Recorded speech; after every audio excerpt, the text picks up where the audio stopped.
have the story mind, and if you look from the outside in, there's a little eye, okay, looking at it. If you look from the outside in, that's one view. If you're on the inside, the mind's eye, as it were, you're on the inside looking out, that is a second view.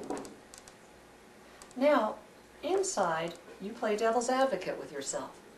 You look at another way of thinking.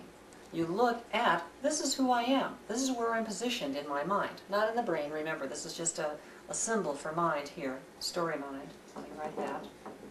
Story mind. Each of us has a place that we are in our heads. That represents our attitudes towards things. It represents our outlook, as it were. And inside our own minds, then we say, this is how I define myself. This is who I am. But, you know, I could change my mind about this. Maybe I could adopt another way of looking at things. You don't adopt it. You look at that other way of looking at things and say, here's another little me. This is who I might become. And I'm going to look at that me. And you try to define, who would I be if I became this kind of a person? If I was positioned there in my mind? If I had that outlook? You have this little argument with yourself. Point one, looking from the outside in, the view we don't get in real life because we can't look at our own minds from the outside, we're stuck in here. But inside we have three views. The view from the inside looking out, the view of the other person we might become and defining who that person might be, what they might be like. And we have the view over here between us of this is how we relate to one another. This is the difference between who I am and who I might become. These are the pros and cons of each side, and you try to weigh them. This is as objective as we can get between the two. It's as objective as we can get, but it's not truly objective. In fact, this view in Dramatica from the outside in is called the objective view, or the objective story. This view in here is the main character. Main character represents the audience position in the story. That's the audience position, main character. So that if we have a mind, we can say, we could be any place in this mind, but from where do we want to look at what's going on? We want to look at it from here.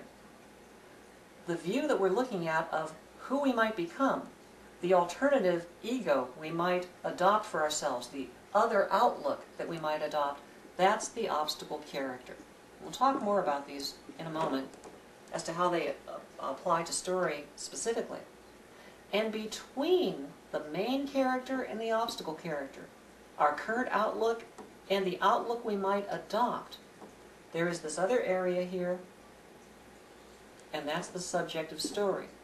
It's the subjective story because although it's as objective as we can get in ourselves, it's not truly objective. So we have main character, obstacle character, subjective story, objective story.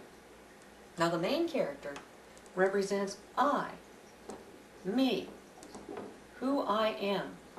This is who I am right now, just as we have that in our own minds. And the obstacle character represents you. This is the future me, as it were, or the potential me. This is who you are. This is who I might become. I might become you. The subjective story is we.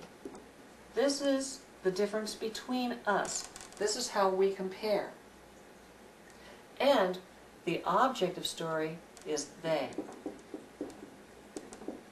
Because it's this view we don't get of ourselves. From the outside looking in, that's what they are doing. That's how they are working. That's how the obstacle character and the main character and all of the other considerations that aren't represented by points of view, that's who they are.